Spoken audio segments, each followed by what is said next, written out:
The important things to mention when I think about the Algebra Success class is what it is not. And Barbara shared about the ways in which preview and making sure kids are seeing material before they see it in their core class. The importance of preview is, it really can't be understated. And yet, when there's review, when there's a chance to go over the work that's being done in the class, it's not just a study hall. It's not just an opportunity to, oh, you didn't learn it with somebody teaching it, I'm going to teach it differently, or you need more practice. It's not from a point of view of you just need more of.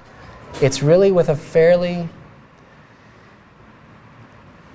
there's a pretty important aspect of it, of building a learning agenda with kids. What are the puzzle pieces that you're missing? Or where are you not making the connections that you need to be? And I think today's lesson actually was a good example where kids really are having a chance to say, here are all these things I almost know. Here's how they fit together. Here's what I still need to learn. Oh, you already know that. Here they have a natural reason why somebody else might know something that they don't.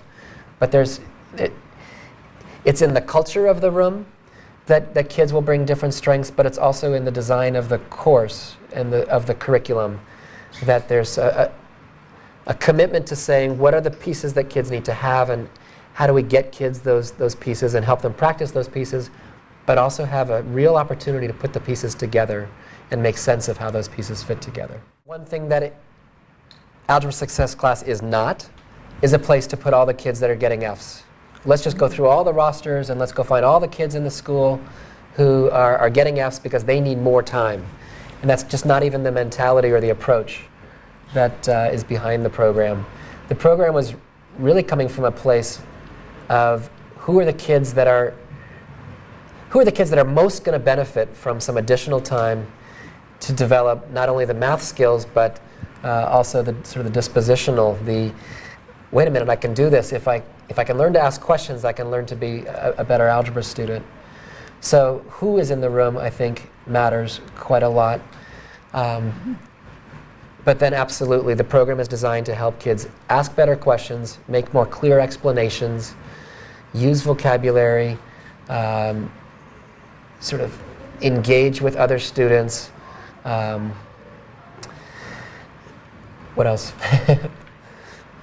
And continue to try to recognize themselves as learners who are learners, and that's a process, and wherever we are, it's not something to hide about. Like, one of the things that I've told kids at the beginning of the year every year is that in this class we're going to recognize our strengths, and then I'm not going to let you spend a lot of time working on them. I'm going to push you to work on the stuff that's hardest all the time, so this is a really hard class.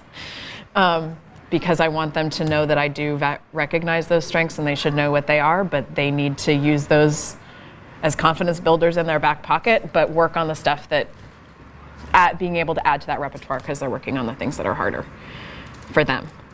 I think when we're talking about engaging in the review preview process, the questions that are really related to what's going on in their Algebra B class, it's a constant tension of these are also students who may have real questions about number and some of those foundational things, and how can I help support them so that those aren't getting in their way, but they're also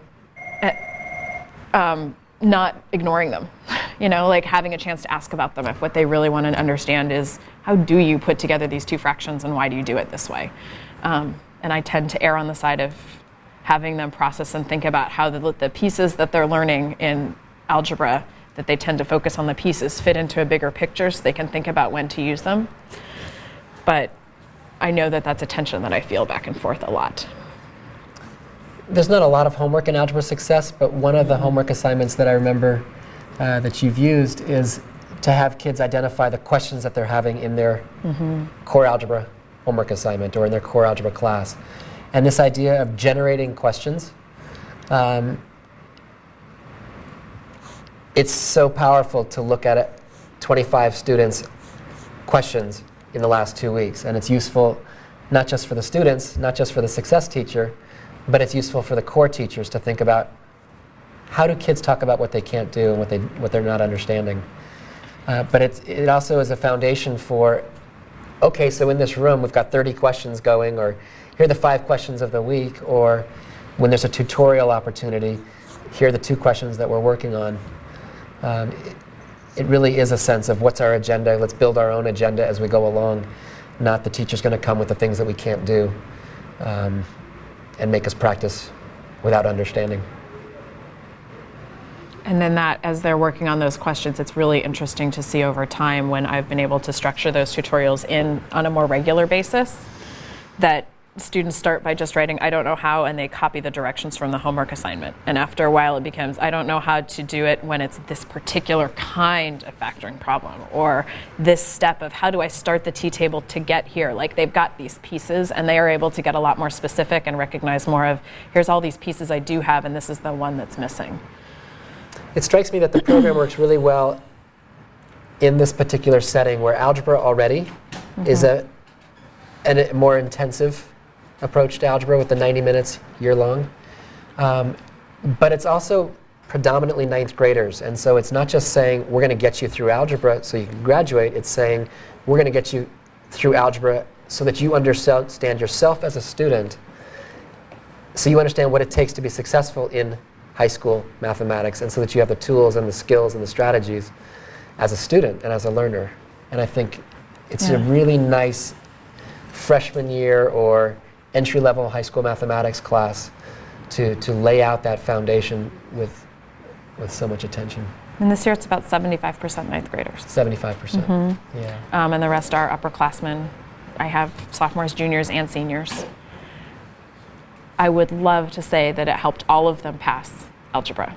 And the reality is that it doesn't, but I think it helps most of them understand themselves as math learners differently. And there's a piece of making sure you're doing your homework and following up on those other student things that is not structured into this class. And it's instead focused on the content that is also a tension we're always wrestling with. I saw a student who I know is taking algebra for the 2nd or even 3rd time. And to see him up in front of the class making an explanation, not from a, I've done this, I know this, but from a, I'm a learner and here's what I know today, it was That's great. very heartening.